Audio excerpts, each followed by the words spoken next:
we have a kind of a combination shaft. This is for the Johnson family. We're gonna say it that way because I think all of the Johnsons, who are my friends, are involved in this car in one way or another.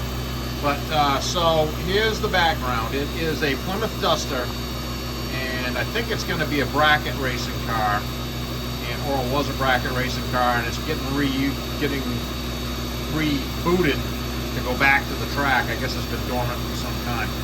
So they've got a big block in it with a 727, but the rub here is that the 727 transmission, the origins were in a Dodge chassis motorhome, and that's fixed yoke.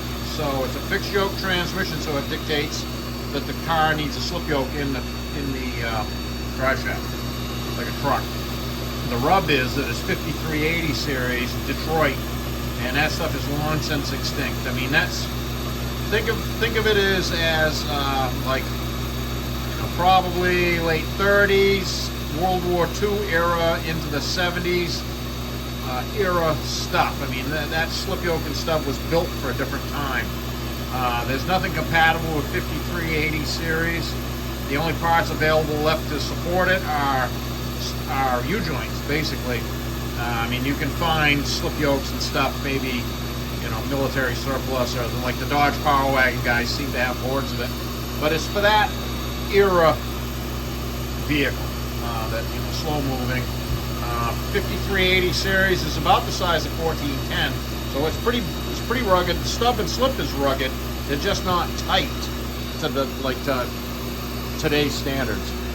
Down at this end, it is 1350 series, and its running length is 56 1/4, I believe. I don't have my sheet here. Anyway, so to say that I massage that stub and slip heavily would not even do it justice. There's a lot of effort to get it to be as good as it is. So that's spinning about 2,500 RPM. It is a little fuzzy. You can see in 5380 series, the other rub is balance fixtures are like unicorns. I'm running my old Stuart Warner spin fixture. You can see it whizzing around there to get a hold of this thing. So you can see it's a little fuzzy at the transmission, and I have fought this thing to the extremes, and that fuzziness is because the slip yoke splines are not tight. So we're going to think happy thoughts about this, and it's not a street car. They're just going to go to the drag strip, and it's durable. It just may be a little rattling.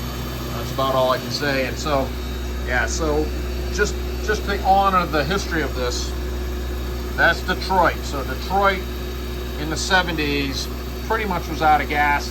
This stuff was used a lot in power wagons, internationals. You know, there was a whole nother realm of things besides Spicer that used to exist. Detroit's one of them. Cleveland Gear Products in Detroit, they must have been cousins. Yeah, 1977, that's 1970 to 74. And then look at this.